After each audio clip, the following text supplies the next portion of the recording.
We're just doing a short introduction. So today we have a few speakers, Fredrik and Timo, and the hosts are obviously Douglas Brown and myself. For today, we just have two topics, but two tough ones. We will start with approximately 20 to 30 minutes insights from Timo Siedenberg, speaking about the IGEL support, the different services we are delivering, how the CX team itself is acting, where we came from, what we go through. Then, after a short quick Q&A section, we will have Fredrik speaking about his sorcery, his witchcraft, about what he is looking at the moment, which technology he had, he is looking at, and we will maybe integrate in the near future in IGEL OS. So stay tuned for that one. Would take approximately 45 to 60 minutes, so we'll fill 1.5 hours. From what you might already have seen, we had last week our first guest meetup. So we had one with LG Electronics, together with David Fehner, who helped us a lot in getting the best experience out of an LGE device together with IGEL OS. But now we are coming back on track. So we'll have upcoming events like this one today, which is the first one after the summer break, which is the usual and regular meetup. And then in November, the next one that I will hold, how to set up a debug IGEL OS live system. And for those of you who were there last year in December, we will have a short year-in review recap with our CTO and PM team. So looking about what IGEL delivered in 2021 and what will come in 2022. So just in case you didn't know where to find such kind of events, you have the link now in front of you. So if you want to get regular updates on what is happening on our side, that's the best place to stay and to look at. Besides that, we introduced a lot of different links and resources. I will not cover every link that you're looking at the moment, but the most important one is the videos.igelcommunity.com, which is now covering not only the recordings of the meetup that we delivered, but also stuff like the standard Tech Tip Tuesday videos, but also actual news, etc. On the community update itself, we have technology partners that we are onboarding after the IGEL Ready process.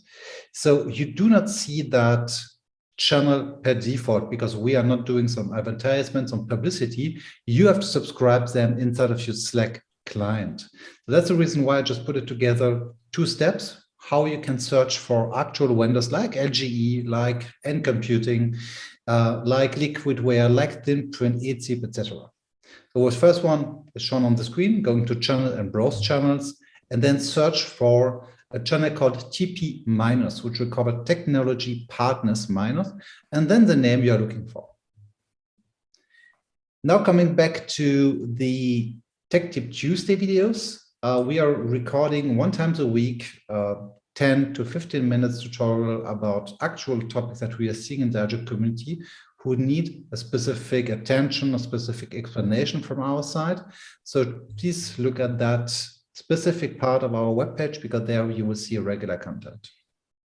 Last one, before I'm turning down my microphone, you might have questions. You might have stuff that you want to discuss with us. On questions, please use the Q&A section instead of the chit chat tool inside of the Zoom client, just because we get a better overview and we can answer that in a written or live form. Or if you want to discuss something, just use a chit chat. But basically, just to give you an overview, I will take over the question at the end of each section. So after Timo's presentation, after Fred's presentation, and then ask them afterwards. So I'm almost done. I'm turning down my screen sharing and telling over to Timo. Great. Thanks a lot, Sebastian, for the cool introduction. Yeah, welcome. Good morning, good afternoon, wherever you are. So my name is Timo. I'm based in northern part of Germany. At the moment, I'm actually on vacation with my family. But when Doug reached out to me and were asking me if I can do a presentation on support and the whole CX team, I couldn't refuse. So I know Doug since, I think, 15 years. So we visited a lot of fairs together, became really friends. So we share the love for Sambuca and some other cool stuff. So I just couldn't refuse, and I'm happy to be here, and I'm proud that he invited me. So thanks a lot for that. Yeah, maybe a short introduction for myself. So I'm working for IGEL since 2004. So we were 25 persons to that time. Our mainly business were really in Germany. A bit of our business was in Austria, Switzerland, and then it really, from 2005, it really started growing. So I started as an inside sales, and then got an offer in 2005 to take over the Nordic region, Scandinavia, and that was really fun. So I met Fredrik, the second speaker here today, as well in that time. So I know him very well. We founded together IGEL Runs. I mean, that's not a topic today, but we became good friends as well. So that was a very successful time. And in 2012, I got the offer to direct the channel in EMEA. And in 2019, another good friend of mine, Simon Richards, came not only to me, to Doug as well, and to a few more guys, and said, we have to do something around customer experience. So that was, of course, we were always on our toes to make sure that our customers are satisfied, but we were never really measuring that. So it was, everybody was doing everything. Yeah, we decided we need really an organization within IGEL, besides the sales organization, management, and so on. We need the CX team, and that we've done in end of 2019, and I'm very proud to be part of that team.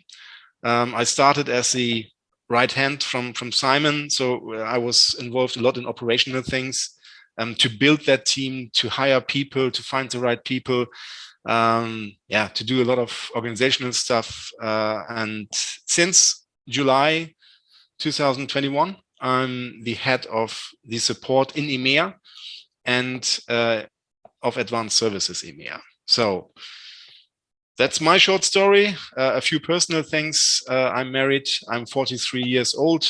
I have 2 kids, 2 boys. They are both very active. So I'm very glad that my wife took both of them now, and they are going to the supermarket and buy some stuff for tonight. So I have approximately 1 hour here for you. And yeah, that's it about me. So what about customer experience? What does it mean within IGEL? So we always were talking about 4 pillars. Nowadays, we are talking about 3 pillars. Nevertheless, I have community still in here because I feel I have a very strong connection to that, because I think support, advanced services, community, that belongs definitely together. We are working together, but nowadays they are belonging to product management. I think that's a good home for them. So 3 pillars. We are now at CX. One of them is advanced services. The other one is customer engineering, or formerly known as support. And we have 1 renewals and onboarding team. And yeah, the question is why we did that. I mentioned that we would like to measure support. We would like to do the best that we can do to make customers satisfied. And most of the requests that we made real are requirements from customers. A lot from the enterprise area, but from the SMB market as well. In former times, our support was handling everything without any extra cost. And that was leading to quite long response times, up to 3 days. And customers were reaching out to us and were asking us, hey, dear IGEL, is it possible to get faster support, to get something like priority support? Can we pay for it? And in former times, we refused that and said, no, we have our support, and it is like it is. So in 2019, we changed that. So we changed to a 3 tiers model. It's select support, priority support, and priority plus support. I will come back to that a little bit later. I have a quite nice overview that are delivering features that you not get before. So the other thing is advanced services. also, yeah, things that we did before as well, but very unstructured. So sometimes our pre-sales was doing support. Sometimes our pre-sales was doing pre-sales. Sometimes they were be on site at the customer and we're doing a health check if the environment is ready for the next firmware, so to say. That we changed as well. We have now specified services for it. So the overall name is Advanced Services, and other companies you can find it under Professional Services, which is, for example, a health check, a quick start, that is a help for rollout, a TRM, and so on. And then we have our renewals and onboarding team. So as you know, we are working with maintenance 1, 2, 3 years. That's the same for a TRM, for example, or for support as well. So this team is handling to inform the customers when this maintenance is expiring. So normally 90 days before, that we have enough time, and you have enough time as customers to decide if you would like to extend that or not. And I can say our renewals rate at the moment is over 90%. So of course we are still working to get more, but it's quite good. So I would say overall our customers are happy with us. Of course, there's always room for improvement, and I'm very happy to hear your opinion about us, about our services, about our support, and so on, about the production in general. So we are measuring the NPS now as well, Net Promoter Score, which we never did before. For those of you who do not know what it is, very short explained, it's one question: would you recommend the products of IGEL or the company IGEL overall to your friend or to your customer? And then you have a ranking from 0 to 10. 10 is the highest. 10 and 9 is promoters. These people are really recommending you, positive for IGEL. Then you have 8, 7, and 6. 8, 7, which is more or less neutral. And then you have the rest, which is more negative. And yeah, that's the Net Promoter Score. The highest what you can reach overall is 100, and the lowest is -100. So everything over 0 is positive. And we are at the moment at around 45, which is in the same range than, for example, Microsoft or VMware. So it's a good result, but here as well, we would like to come over 50. So yeah, we are happy with it, but of course we see that there is room for improvement. So I'm very sorry, I have to I have to start a movie here for my kid. So here we go. Which one? My biggest question is which one? It's a Chicken Run. Sorry, he's watching that on my iPad. So. And while Timo does that, I must confess, or I must say, the IGEL Community's NPS score is 80. I know, and I was absolutely, I was prepared that you are saying that. So I opened a beer before the session to be relaxed when you are dissing on that. No, yeah, absolutely. You are in the community. You are doing a really great job. So kudos to you. You reached fantastic definitely things. It's not me. And, it's we, Sebastian, the whole team. Frederick was there in the early days. It's definitely a we. There's many of us. I'm always proud when I'm at customers and tell about our community and that we have 7,000 attendees there. That's very impressive. And I know that you get a lot of good recommendations. So it's really cool to have you on board there. So great to hear. Cool. So yeah, these are all the things we are doing. I was talking about that before. Support. So I'm showing always that circle if I talk about support in the past, because in the past we were mixing that all up, as I mentioned. So we had a pre-sales team before as well. We had a support team. Advanced services we did not had. So that was really completely that was completely founded from the scratch. One moment. Du musst mal eben Augenblick. Ich bin gleich bei dir. So that was completely from the scratch. And in former times, the pre-sales guys were doing support here and then. The support were doing pre-sales, and this is really a good structured at the moment. And we are still, well, we are of course continuing to work to improve ourselves. But this is the structure today. So the pre-sales is really concentrating on proof of concepts. Sometimes they are working together with advanced services in regards to a production pilot. Then we have advanced services who are really taking care of customers who decided to go with IGEL to deliver a health check for existing customers. So if you have, for example, OS 10 and you would like to upgrade to OS 11, we can check for you if you are ready for that move. Everything which is really after that. So this is support. So we are doing break fixes. We are helping you in critical cases 24/7 with our Priority Plus support. We are doing escalation of cases and so on. So this is the structure how it is nowadays. And yeah. So give me 1 minute. Sorry. We can maybe fill the time and speak about what just Timo mentioned, since I was in the pre-sales, and I mean, obviously Fredrik too, in the time where we had that combination. We had the pre and post sales support, which was extremely tough sometimes because you had the integration part and you had the go production part, and then you had obviously the best contact to the customer that you could have because you were there, you knew the faces of the people you met, and you already knew how the people are acting.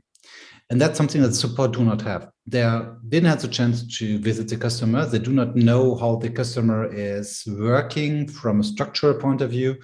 And in the last step, you don't have that personal contact. You just get an issue, you will try to solve it, but you do not have the personal contact that a pre-sales person have when we are on site. So that's, I just tried, Timo, to explain how the pre-sales were working in the past. And we had a lot of personal contact that the support cannot have because it's not the same relationship, because we were on site and we gathered a lot of feelings and experience there. Yeah, thanks for that. Just guiding you very shortly to this support overview. So we have Select, Priority, Priority Plus. So if you look at the Select support, you see that we have no phone support in this Select area. Select is every customer who is in maintenance. So phone support is not available anymore there.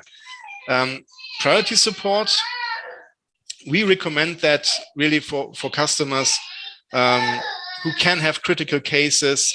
So we are available via phone there. The business or the reaction time is 4 hours in critical cases, and in non-critical cases the next business day. So for customers like, for example, banks, hospitals, we can even offer the Priority Plus support with 24/7. So then you have 2 hours in critical cases and 4 business hours in non-critical cases. So this is the highest you can get. So can I ask a question in the round? Are you aware of this service? We have this now since a bit more than 1.5 years. So have you heard about that? Have people talked to you about that? We have, especially in the US, very good recommendations or very good rates about that. In EMEA, we are, I would say, working on that to convince more people to go for it. So, but we are on a very good way there as well. So, maybe we can open the mic, and if you have any questions here or anything that you would like to add, just let me know. So thank you, Timo. So in the meantime, we got feedback from Leon in the chat who said, yes, we did. We heard about it, but for our company /CEO, it is too expensive. Okay. I mean, how many seats you have in your company? That would be a question here from my side. 350. Okay, so for 350 seats, we can offer it per seat. I have no idea if you were when you were looking at it, because when we started, we had only packages. Let's say you pay for 500, you pay for 1,000, you pay for 2,000. So we had several packages. Nowadays, it's per seat. And I think if I look at the pricing, we are very competitive to Citrix, VMware, or other companies. You must be a horrible father, Timo. A horrible father. I'm very sorry for it. So no, that's good. It's normal life. Very sorry. With children, I thought my wife was taking both kids for the supermarket, and that was not planned. He was anybody with children knows what that feels like, and knows how difficult it is. So absolutely, I've been there. And honestly, since last year, I had my cat working through my Zoom sessions, all that. So believe me, you're not alone. Okay, perfect. So we do not have so much questions rising at the moment. So I will just take over, maybe filling out a few gaps between what the community is doing, what the support is doing, and how we are interacting together. So thank that Timo took over the support organization. We have an even better cooperation at the moment. So what we do is we have a bi-weekly call together with the pre-sales team leads, at least in the European part of the support structure.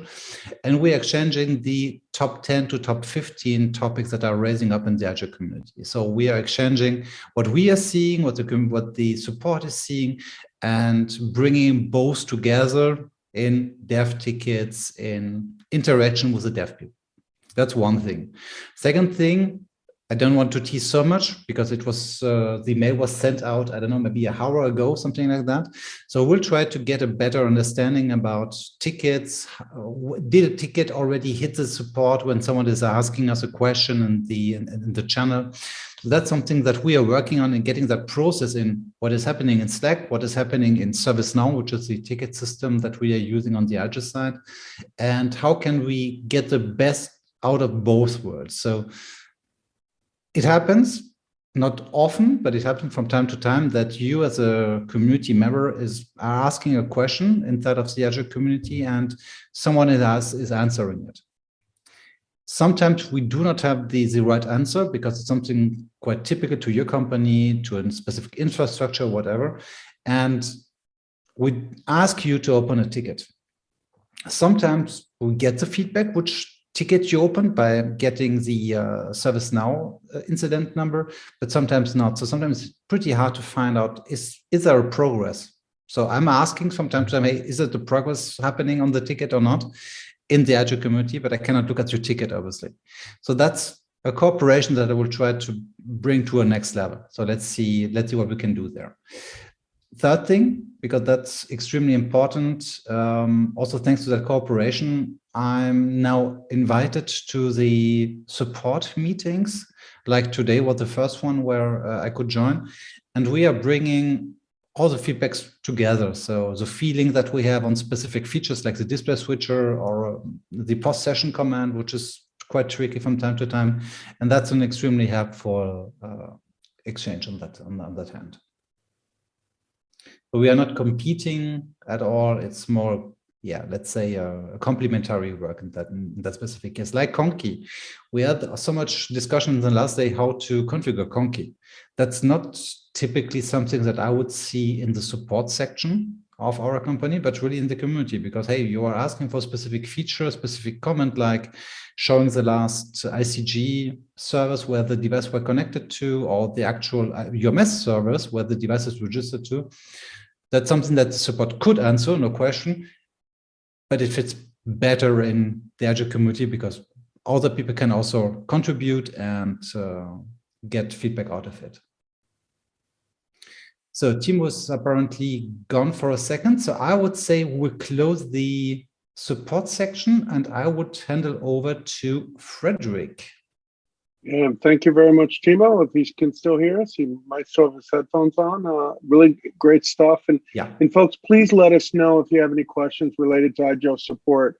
If you tried IGEL support, let's say, a year ago, 2 years ago, 3 years ago, one of the things, we've improved it a lot. We've had a lot of new hires. We've really worked on the policies and procedures and everything. And what the feedback we're receiving is support is just better than it's ever been. So definitely check it out. You can reach out to Sebastian and myself or Timo directly, I believe. So, if you have any questions at all, like Leon had a question, and Timo was able to quickly maybe give him some ideas. So don't feel like you're just left there with a PDF or something. Definitely reach out to us, and we'll help you with that. So, in fact, Timo just put his email address into the chat. So if you have any questions. Like Timo said, he's been with this company a long time. He's just an absolutely wonderful guy, and he'll work with you. So definitely do that. And I'll shut up. I'm really excited about Fredrik. So Fredrik, if I can take one more second, when the IGEL community first started, there was a few folks that really were instrumental in making and really bringing us to where we are today. Sebastian had not yet joined, believe it or not. I think he still thought we were a bunch of crazy people, and we might have been.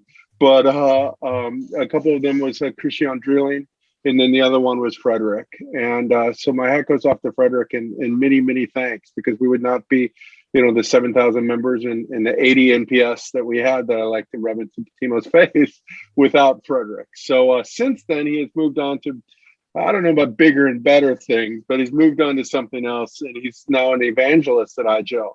So he's quite busy playing with a lot of neat technologies and a lot of neat companies and what have you. So I'll shut up. Anything else to add, Sebastian? Just one thing. The first time when I heard evangelist, I was thinking of some religious stuff, which is, I guess, sometimes what Fredrik is doing. I'm not sure if it's some kind of black sorcery, but no, I'm absolutely fine. I'm really looking forward to Fred's presentation. I will just unmute myself, but I will leave the webcam on. And perfect. And I see Timo's back, and he's Timo, any last words before we head over to Fredrik? I'm a little bit sweaty at the moment. I've been there, man. I've been there. No, thank you all for listening. I'm just writing here in the chat.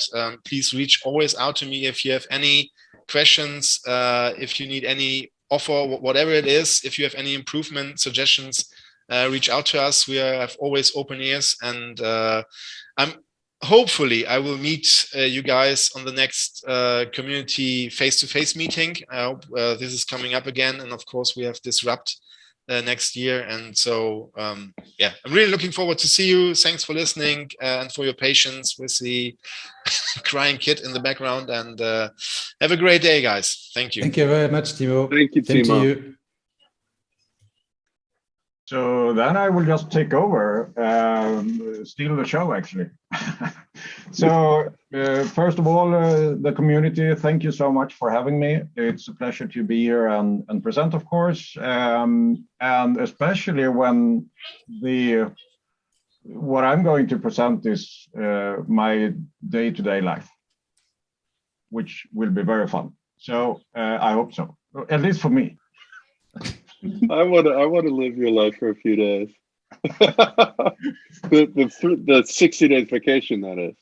Yeah, I mean, it's better to, due to the how everything works in Sweden, I actually earn more money by having vacation. So that's how we should be.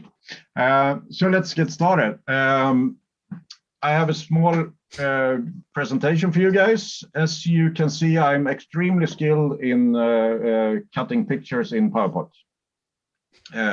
So you actually see me sitting on the staircase, and I have named this session to Living on the Edge. I'm Fredrik Brattstig. I'm a tech evangelist at IGEL. I live in Sweden. I work more or less globally, but according to my role description, I'm responsible for EMEA, whatever I'm responsible for.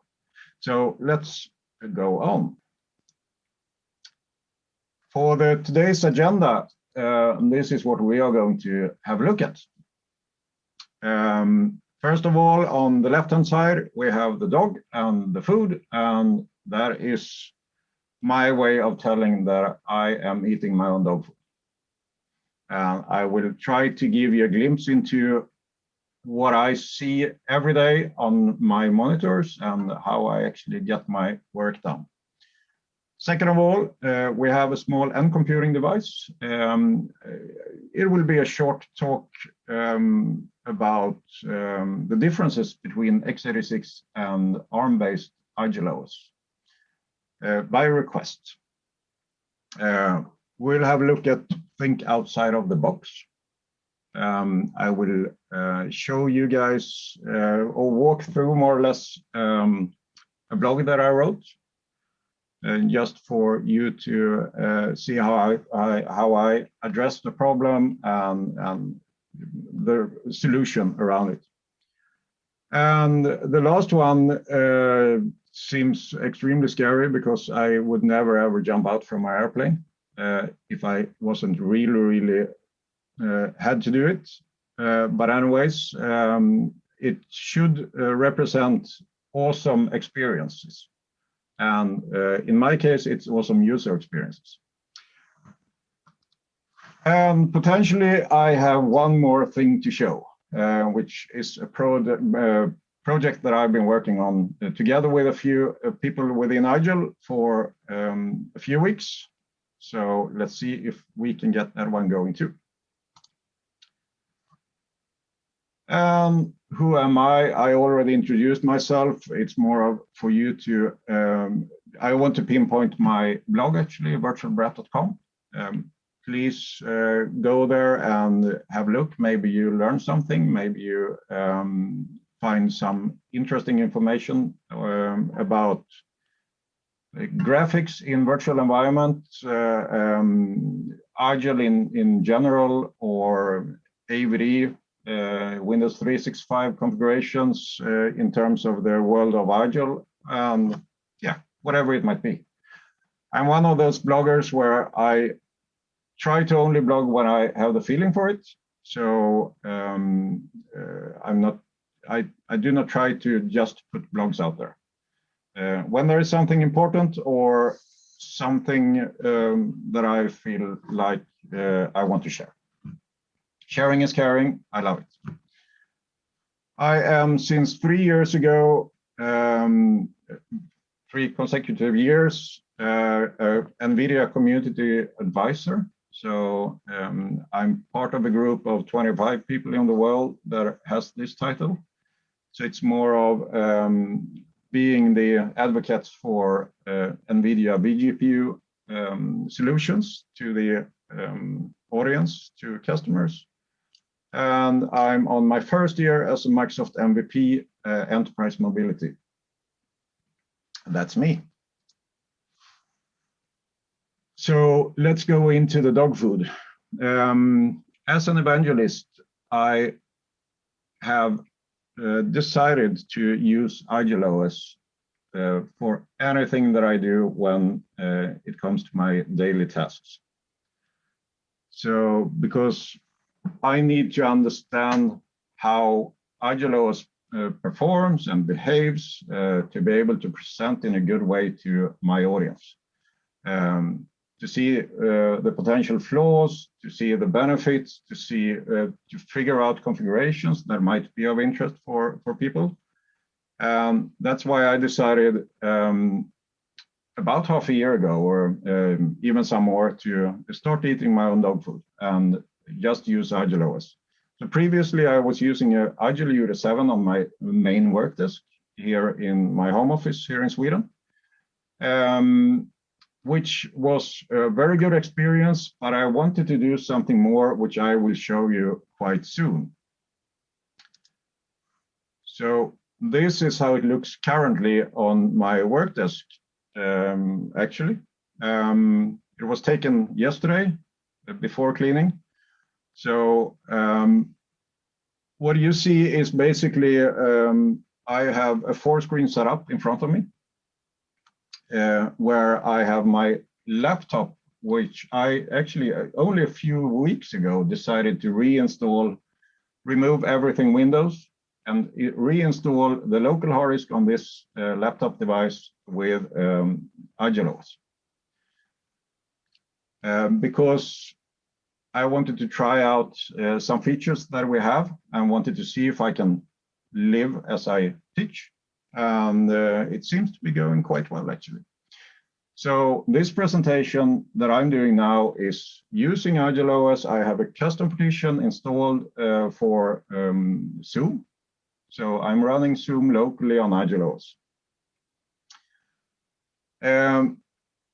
The three screens to the left of the picture is the screens connected to my IGEL OS endpoint, where I basically have in the center screen of those three screens, I have my AVD session. So Azure Virtual Desktop, hopefully everybody knows about it. This could be a Citrix session or VMware session or whatever, but this is where I do my daily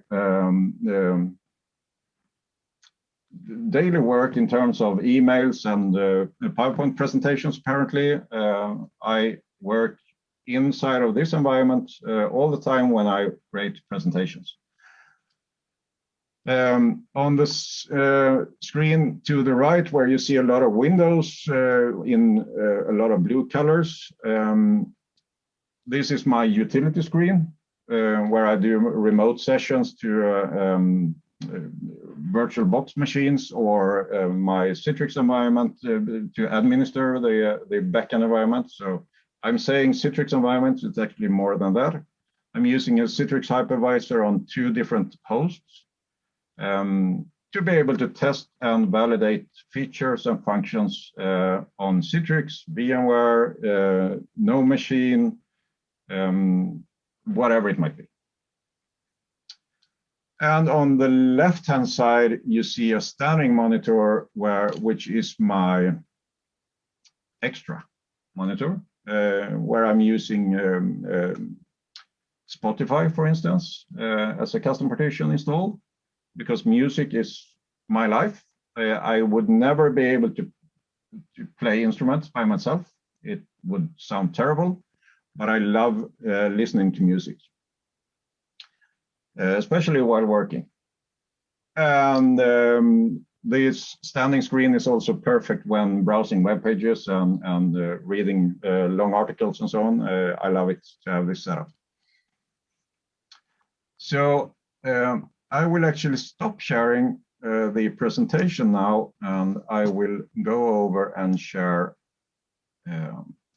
this desktop. I hope that the screen share changed now, so you should see IGEL desktop. We do. Perfect. So what I will bring to this desktop is Oracle Vm Virtualbox. This is an add-on feature for IGEL OS. It's actually built in. It's just a checkbox and enable VirtualBox. It allows you to run virtual machines on the thin client operating system. That's cool, right? As you can see, I have 4 different machines running. I have a UMS server, I have 2 IGEL OS devices running, and I have one that is called IGEL OS onboarding concept. Just in case, Fredrik, if I might just jump in for 2 things. First one is having VirtualBox on an IGEL OS endpoint seems like the film Inception with Leonardo DiCaprio, where you go through different levels of dreams. That's the first thing that was not really productive. But the second one is, if you are interested in getting that feature activated, just watch our Tech Tip Tuesday videos. We are covering the installation of that feature inside of IGEL OS. And now I'm shutting up. Yep. So when I started to play with this, that's why I actually turned to my laptop instead of the UD7, because the UD7 has limited amount of storage. It has limited amount of RAM. So I decided to go for the laptop because I want to bring this laptop when I go out on an event where I do a on-stage presentation. This is actually starting to be a reality again. I will go next week to Norway for a Citrix user group. I will be in a month in a Swedish Citrix user group and do presentations using this machine. And then, of course, it's always good to have the possibility to show stuff. And that's why I turned both to be mobile and to have the possibility to run virtual machines to be able to present to you guys and whomever it might be. So just opening up the UMS server, for instance, this is Ubuntu server where I install the window manager, and I can hopefully unlock, and here we see that I'm running the UMS console on this virtual machine, where I can control my two devices that I have, which is, hopefully they are still running. It usually. Should I send you some licenses? Yeah, but they should anyways be running. There we have one of them at least. So this allows me to show stuff. I honestly, I just built this environment. So I haven't went in and licensed and whatever. So it will happen before I go to Norway on Monday. But I think it's a quite interesting thing for you as potential or as customers of IGEL to actually know that there is possibilities to do something that might be not a regular use case for a thin client operating system, but it's only software, so anything is possible as long as you have the RAM and the storage. So where do I actually store those machines? Because I need to have a physical location on a hard drive to store those. So what I did this is potentially not a supported case, to be honest, but what I did, I installed my Lenovo laptop with IGEL OS. After the installation was done, I booted the laptop on Gparted live CD and just created a partition on the disk, because IGEL OS takes 16 gigs of the disk. The rest is left alone, it left empty, so to speak. By using Gparted, I had the possibility to create a storage volume, a partition, that I then mount using dynamic drive mapping in IGEL OS. So, and there I can then store my virtual machines. So what you see is a thin client operating system running a lot of local applications like Skype or, sorry, not Skype, that's old stuff, but Zoom. I actually do have at the same time Microsoft Teams running locally on the IGEL device. I have Spotify, as I said. I have a few virtual machines. I have an AVD session where I do my presentation, and that's where I'm going now. I will hit the new share, and I will share my presentation again. And we should be back at the presentation. So going on. By request, there was asking of ARM versus x86. Of course, before I continue, if you have any questions, type them in the Q&A or chat, and we'll take the response of the questions afterwards. So, as you might know, beginning of this year, there was a release of the end computing Pi devices powered by IGEL OS. So you can now buy Pi devices from end computing that are pre-installed using IGEL OS for ARM, and you can run those and use those as IGEL OS endpoints. There are, though, limitations on the end computing side compared to the x86 based devices due to the difference in architecture of the CPUs. So application needs to be written or compiled for ARM or for x86. And this is not done with all applications. So basically, we have focused at IGEL, we have focused on integrating the Citrix components to the end computing device. And we also have the Workspace Hub possibility to cast sessions and actually use the hub as a extra monitor, so to speak, in terms of if you have limited monitor outputs on your endpoint and want another monitor, then you can actually have a end computing device as powering the next monitor, which allows you to utilize this as a screen. But the difference is the architecture of the CPU in those machines compared to x86, and that's why we decided to stay with Citrix for the moment. That is not set in stone. We will certainly add on functions to this device. If I might guess, I would guess that the Windows Virtual Desktop or Azure Virtual Desktop Client should be the next one to come. Though I will never commit to any dates. But hoping to give some understanding about what the difference are between the end computing device and the x86 devices, where I mean regular IGEL OS endpoints are based on x86.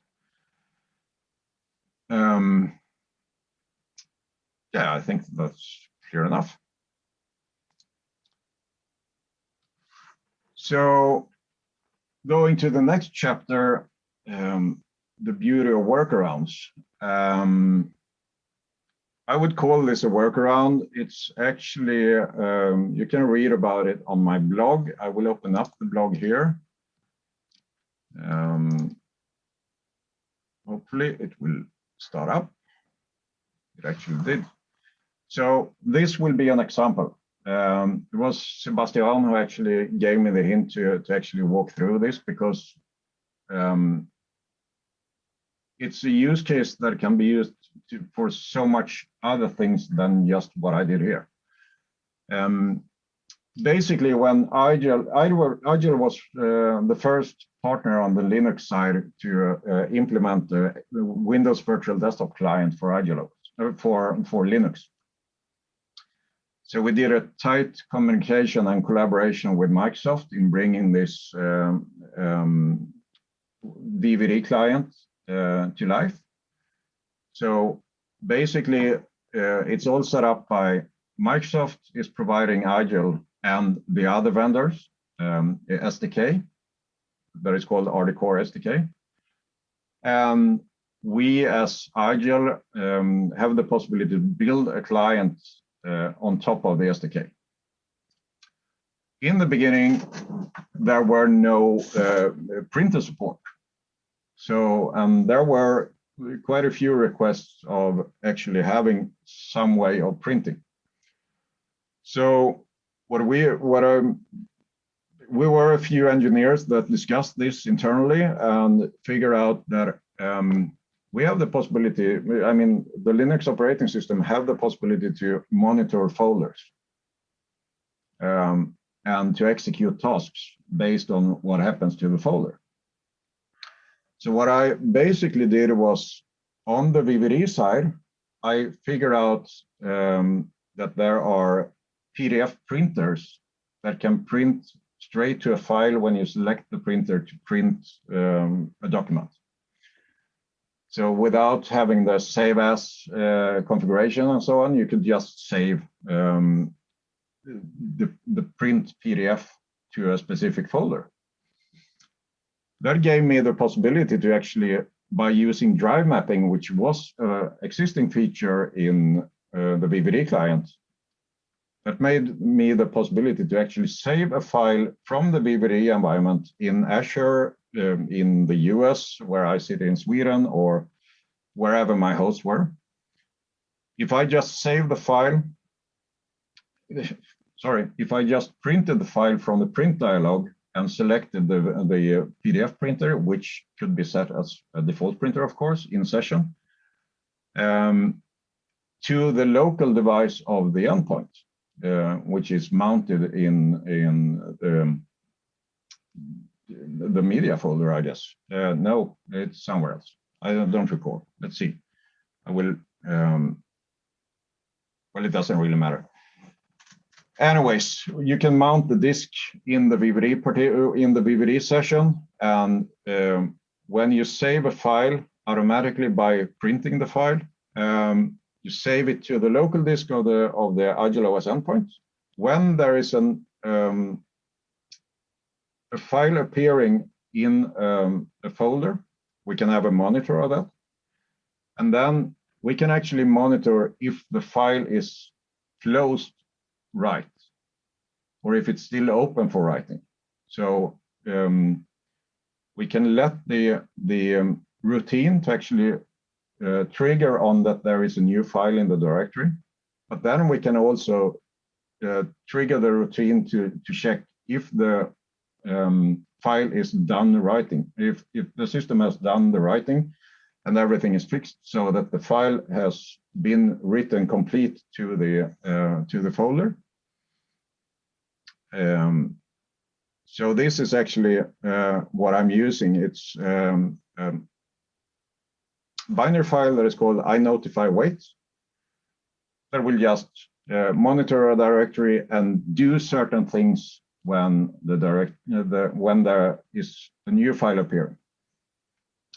So basically, what I do after I see that there is a new file in the directory, I just do LPR. So I print the file to the printer, which is actually working very well. So without having the possibility to do printing in Windows Virtual Desktop, by using this technology, we enabled users to actually print using IGEL OS endpoint through Windows Virtual Desktop by using the drive map feature.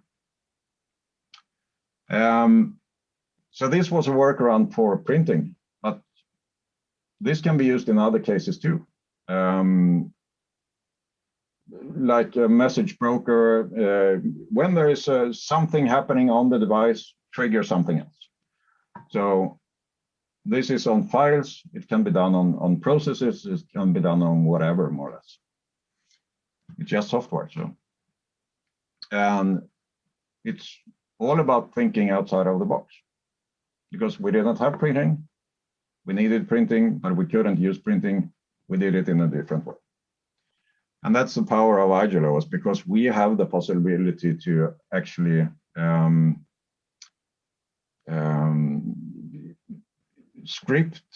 create scripts and run scripts in runtime, and modify how the devices behave based on the needs of the user.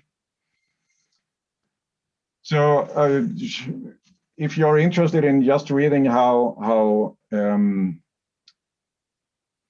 this was all put together, take a look at virtualbrat.com,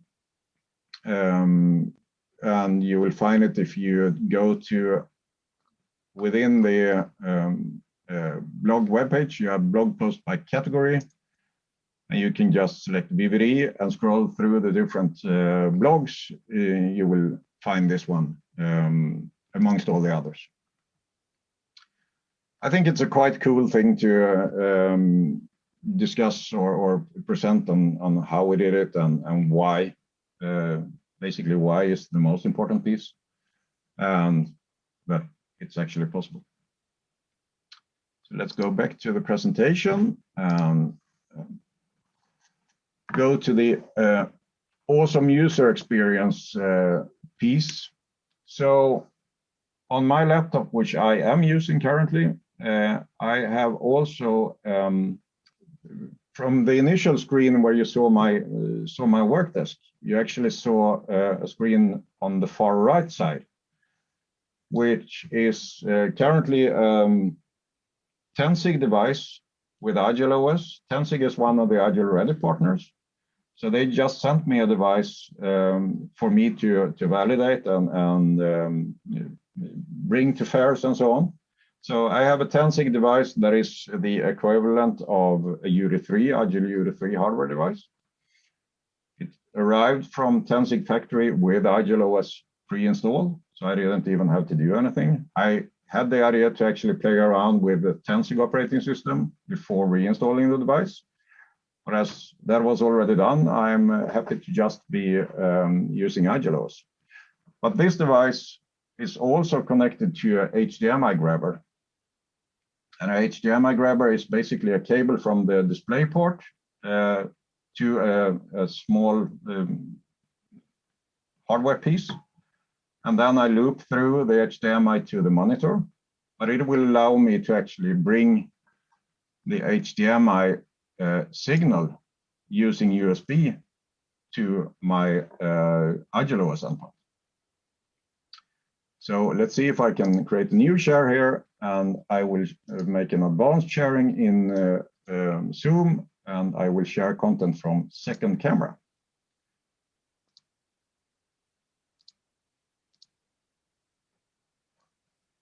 It's very black because it's due to that we are on the internal camera. Now you actually see the IGEL device. Is that coming through nicely, Sebastian? Let's say it's coming. Yeah, it's getting sharper now. Perfect. Okay, perfect. So it's always problematic to show accelerated graphics using a Zoom call because it's not designed to actually provide this kind of functionality through the video stream. But let's see how well it goes. Anyways, there is a nice feature in IGEL OS, which is called Pager. So I will actually show you what I am using. I will use the correct mouse and open up the local configuration of the device. This is just as a hint that we have this possibility if you weren't aware of it. So I will open up Setup, and I will go to User Interface. I will go to Desktop, and I will look at Pager. So if I'm enabling Pager, I have the possibility to select how many screens I want to, how many desktop areas I want to have on my IGEL device. And I have now decided to have 3 screens horizontal and 1 screen vertical. And I have also decided to wrap the workspaces with a pointer. So when I move the mouse to the far left or the far right, it will actually switch to another screen or display. I will just cancel that one, and I will tell Timo Siedenberg to stop calling me. So now it's that done. So what you see down in the right corner of my IGEL device is that I have 3 different icons right next to the watch, where you see that the one is the receiver icon, so the workspace app, sorry. One is something else, and one is the current desktop. So I'm just now clicking on the workspace app icon, and that will bring me to a different desktop where I have Citrix Workspace app running connected to backend system.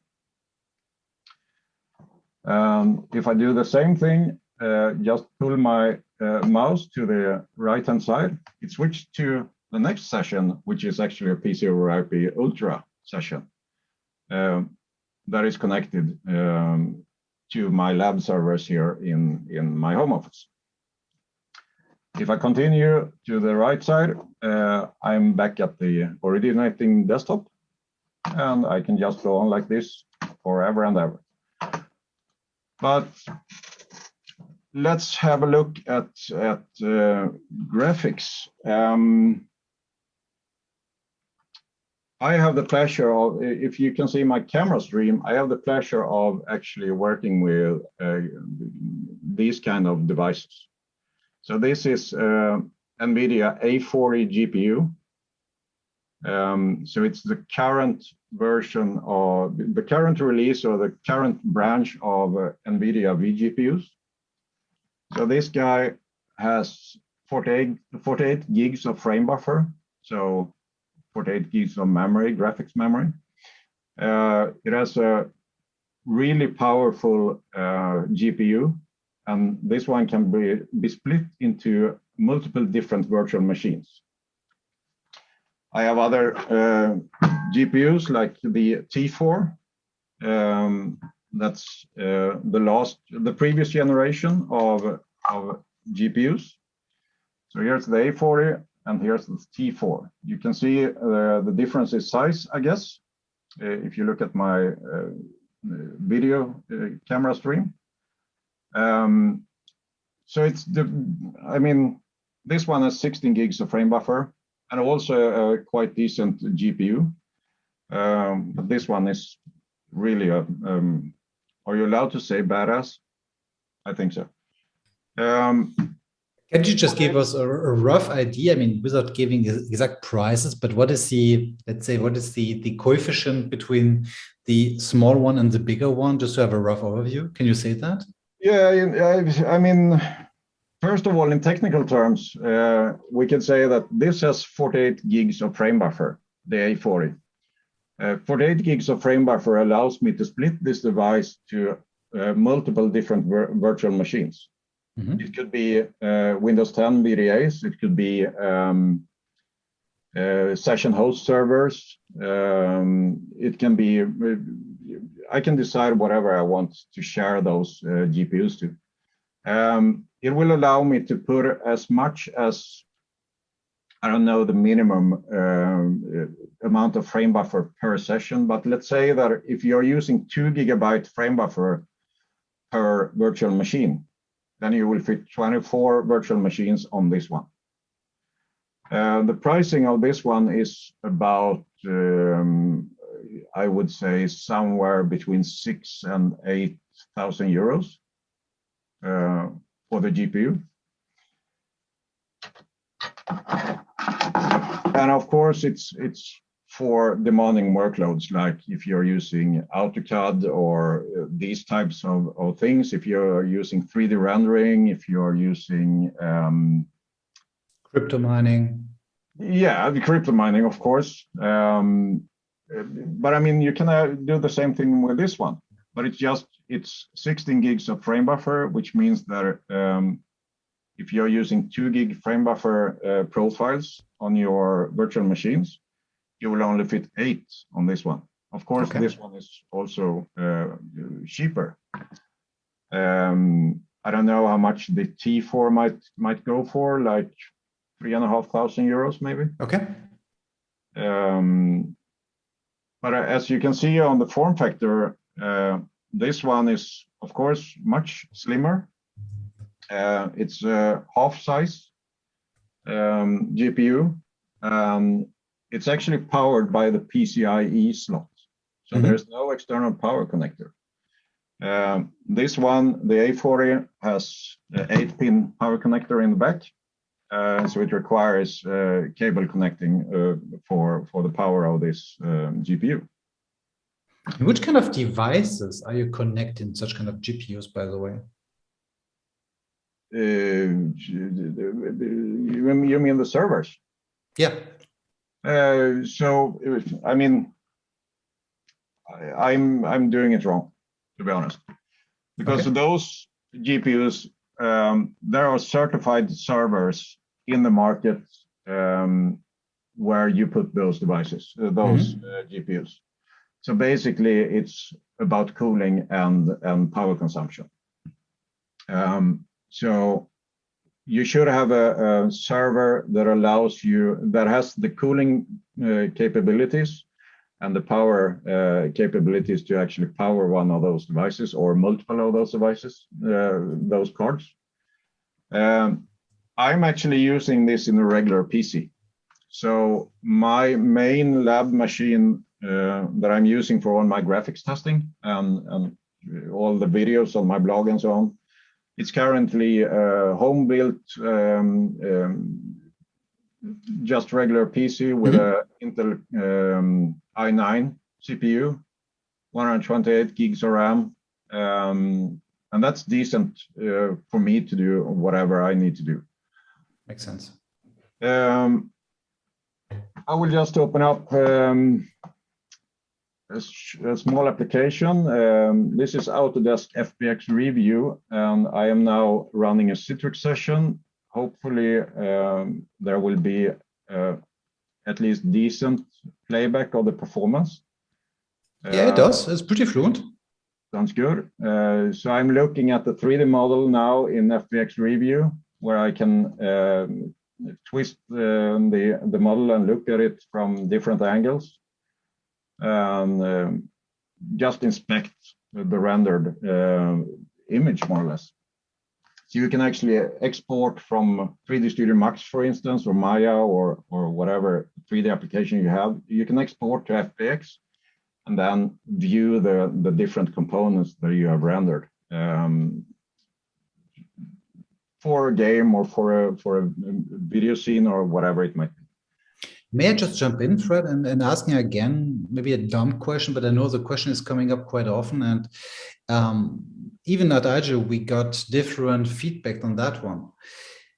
What would you recommend on the accelerated H.264 deep compression codec configuration on the IGEL codec profile setting? We can have a look at how this device is set up. Please, cool. As we have the possibility to actually do this, so why not?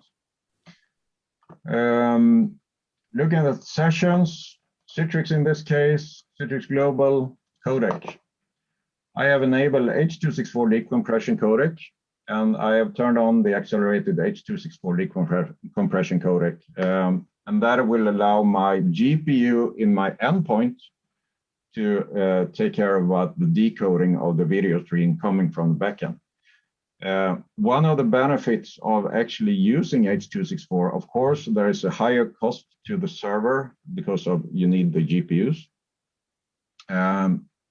But one of the benefits in terms of usability is, as the GPU on server side and the GPU on client side are doing the compression and decompression or encoding and decoding of the video stream, what actually happens is if you run a full screen 4K session, for instance, with or without hardware acceleration, there is a difference in, of course, CPU usage on the backend, because everything is put on the GPU to handle all the rendering and all the drawing of whatever you see on the screen. But what you actually also do is you reduce the amount of network traffic from the backend to the frontend, because it's kind of a zipped, if I may say so, a zipped session that travels between the server and the frontend. So you could actually extend the distance from the servers by using H.264.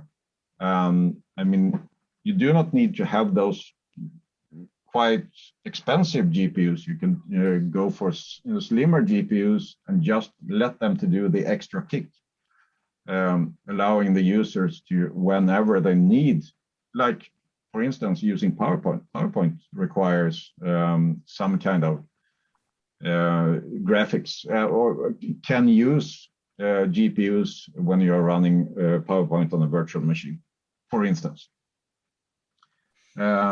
So there are loads of use cases where graphics are a very good companion to you as an IT person trying to give the best user experience possible to your users.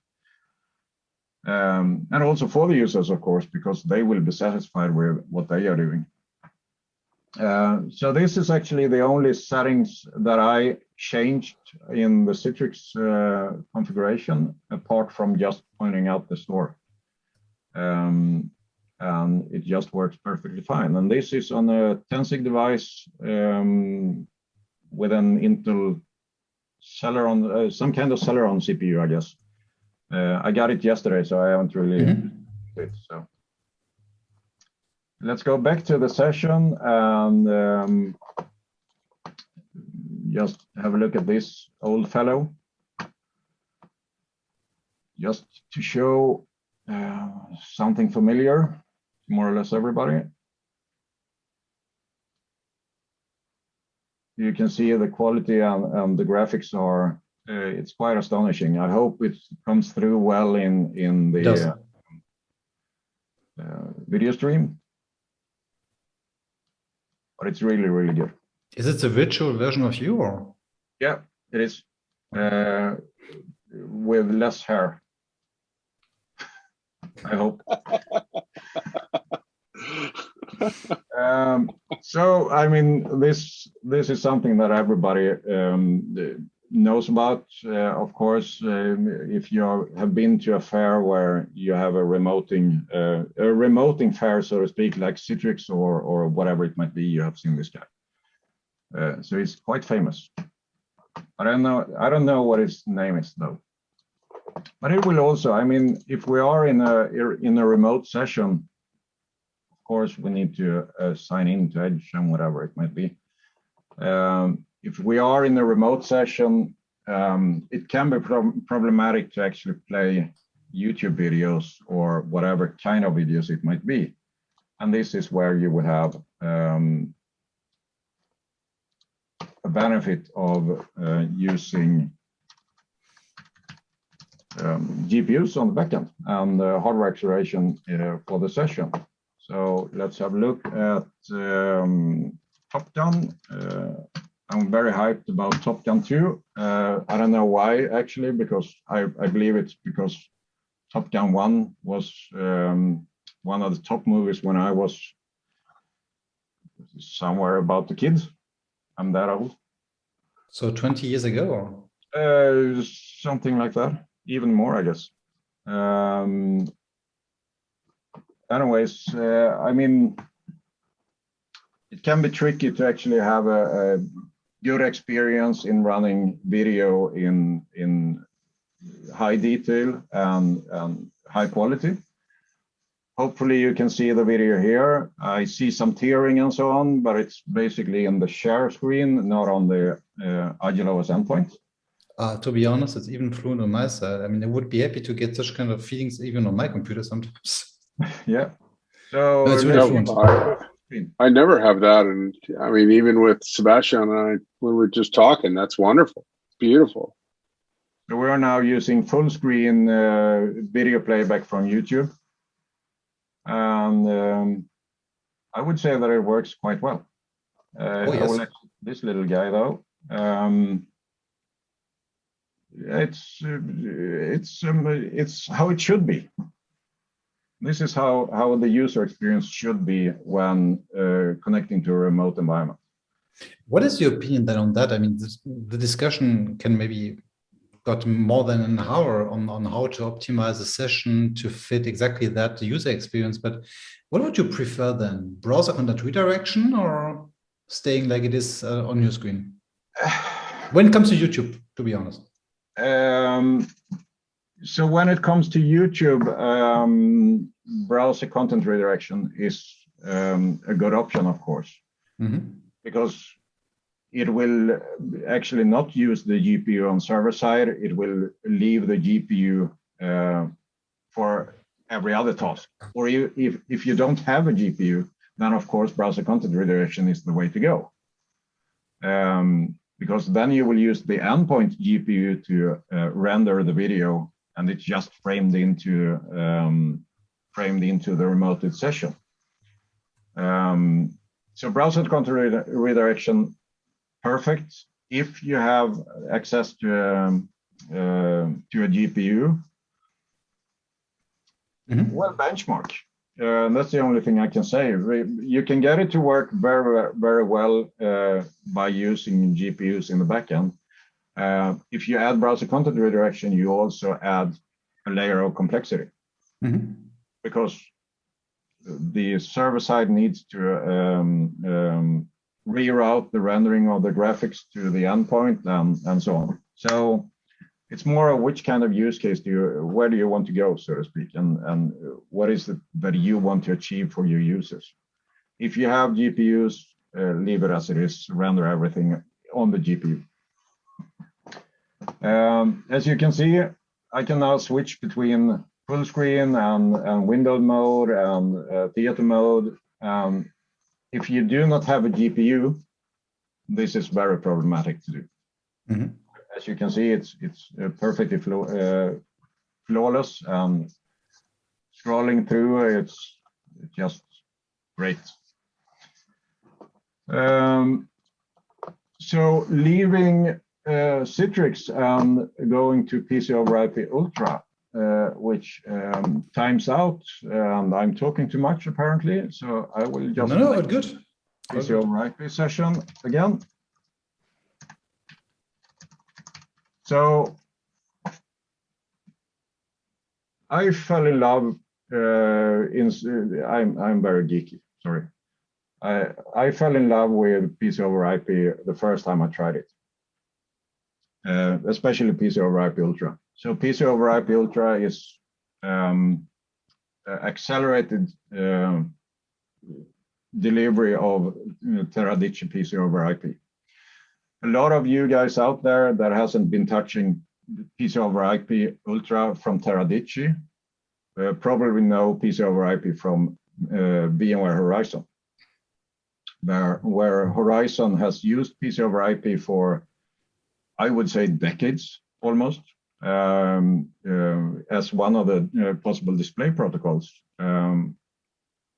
But Teradici is actually selling PCoIP as their own product, and that one is more developed than the PCoIP you have in Horizon. So this one supports hardware acceleration, and it will give you a quite good kick, and the user experience is actually better than anything I ever seen before. I have been running virtual reality using IGEL OS endpoints in Citrix, and that is amazing. It's an amazing experience. The quality of the video is perfect. Doug has tried it. He was not very good at virtual reality. By that stage, maybe he has improved now. Or have you, Doug? He fell asleep. I'm not going to comment on that. It made me dizzy, is what it did. I remember I was sick. I was motion sickness. Yeah, was it because of Sambuca for a while? Virtual reality is like that. I mean, sometimes some people get dizzy and they need to try it out for quite some time before they actually get a hang of it, and some people just adopt it immediately. So basically, what do you do when you do virtual reality? I have it on my virtualbrat.com blog, where I describe how I set it up and how to get it going, the register tweaks you need to do to enable more than 60 frames per second in Citrix sessions. Because to hit virtual reality without having a lag and the dizzy feeling, you will need to hit about 90 frames per second in session. And that is actually possible using reg hacks in Citrix. I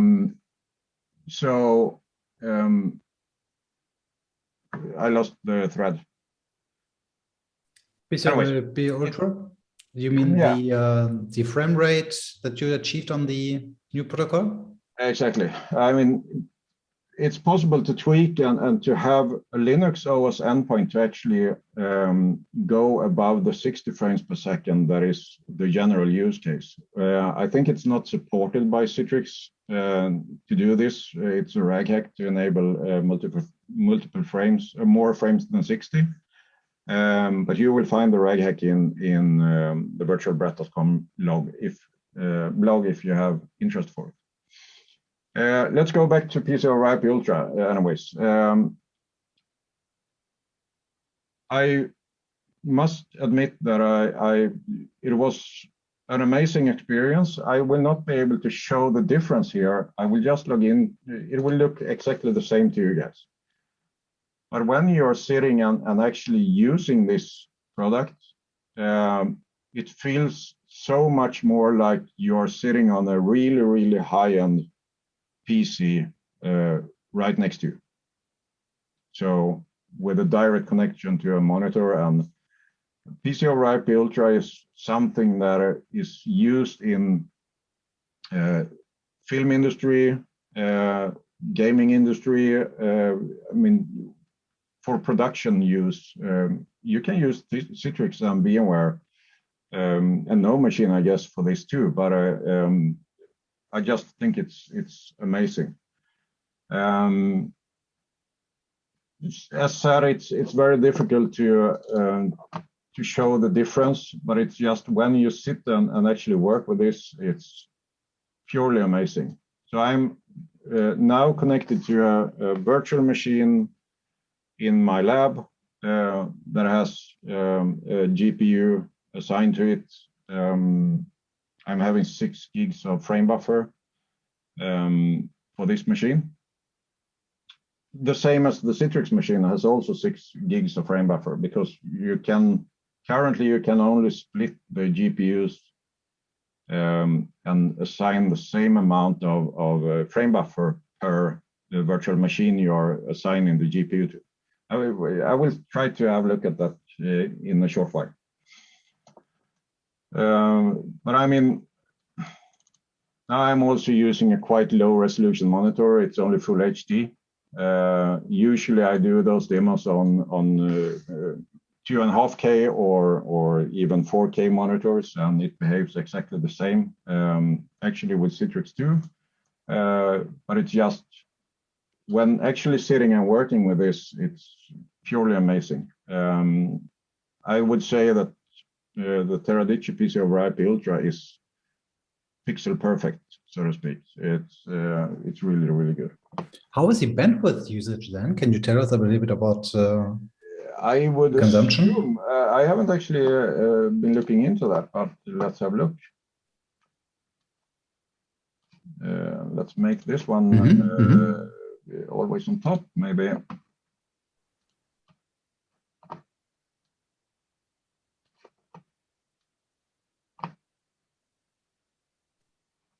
Let's see if it can adopt. So we are sending from the server somewhere between 10 and 20 megabits per second. Not such a high amount, to be honest. I was expecting more. Yeah.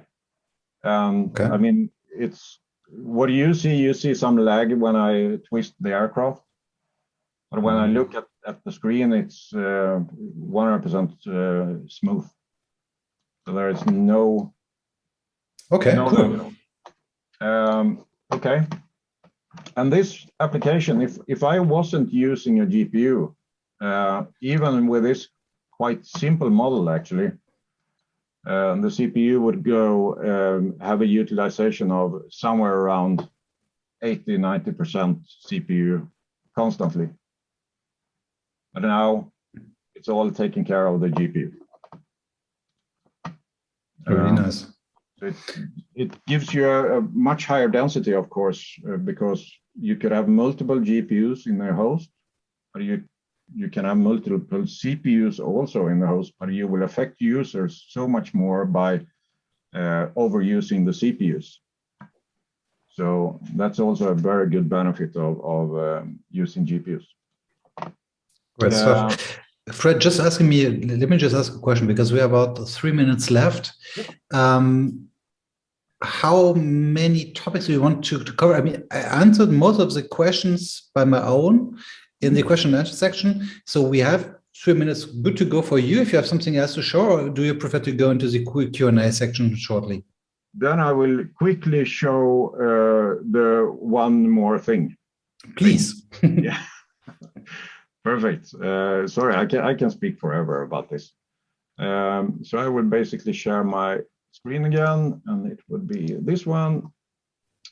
And I will bring this little guy up.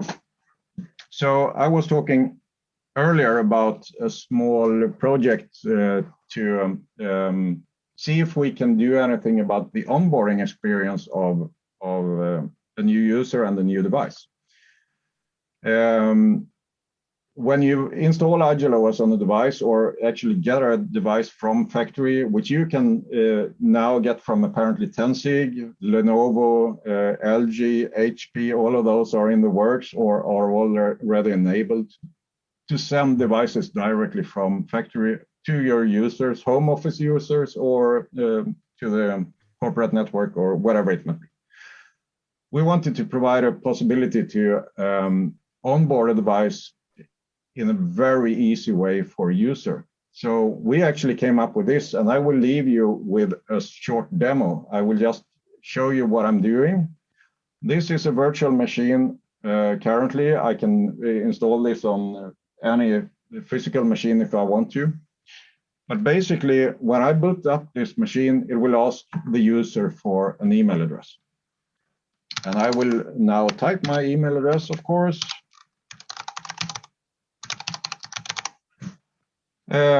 I have the possibility to click language. This is a dead button, but it would allow you to select the keyboard language. As you saw, I typed the 2 instead of an @ because I have a Swedish keyboard and we are currently using US keyboard. I have assistance, which we are discussing what it should do, if it should bring up some small videos of how the user should onboard the device.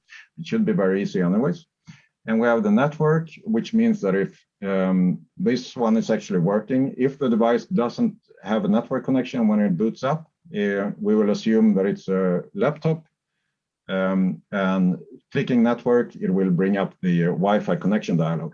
But as this is a virtual machine, I'm quite stuck with having a network and not being able to show the Wi-Fi piece. But anyways, I am now typing in my email address.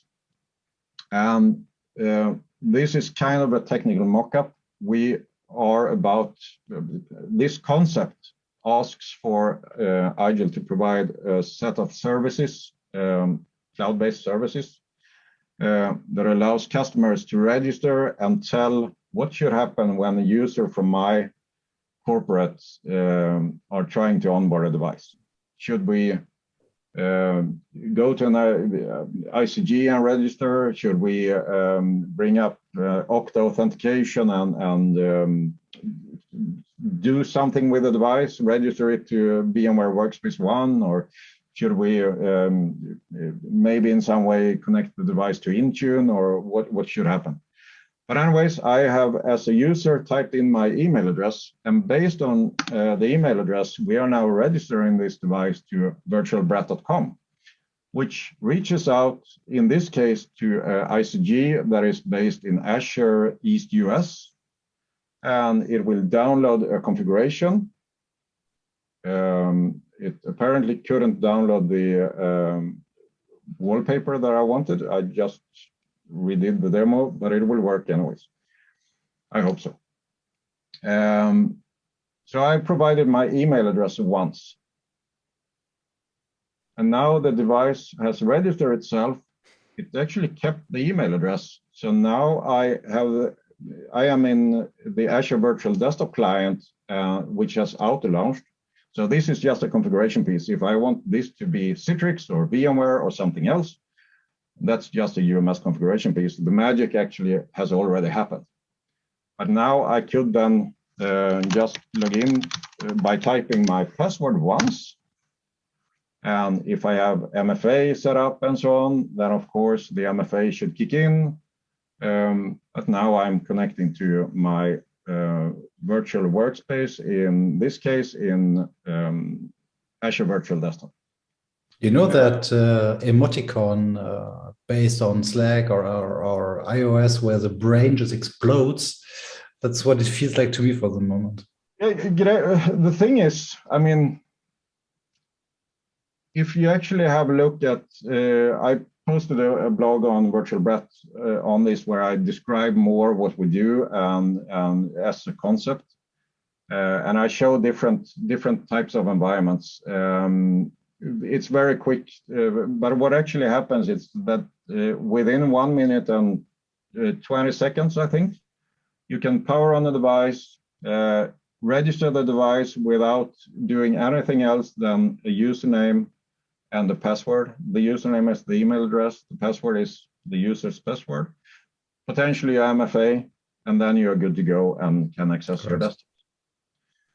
So have a look at the blog. It's one of the latest ones. So if you are interested in looking at the future of IGEL, this might be it. The blog is named What If? So apparently my time has run out. So thank you all for listening. It was a pleasure to speak about how my daily work life is. It's quite crazy and hectic, but it's very fun. So are there any questions, Sebastian? No, to be honest, we already covered the written forms. No, all good. From my side, just a big thank you again for spending 1 hour of this stressy life for joining the IGEL Community Meetup and showing how you are working. Like I said, it's sometimes kind of a witchcraft that we are feeling or we are seeing from the outside world. So we really appreciate the time. So thank you very much for that again. Of course, my pleasure. I would say we can now close the meetup. We are a little bit over time, but 4 minutes. I have one thing I'd like to say real quick. Sure. First of all, thank you, Fredrik. Timo, wherever you are, hopefully you're drinking some beer and enjoying yourself. But Fredrik said a few times about converting machines, and I just wanted to sort of tease it, that I have these really great stickers here, if you could see these. And they're not just stickers, but they're metal stickers. You can see another one. They're metal, and then they have the nice little plastic things. You can peel that off. And stay tuned to the IGEL community, because we're going to be giving these things away. If you want one, just email us. We'll post this in the community here in a little bit. But we'll have a nice little contest too, where you can win some other cool stuff. But you don't have to. I mean, if you want these stickers, you can post them on the devices that you already have converted to IGEL. You know, like Fredrik had mentioned, a bunch of them.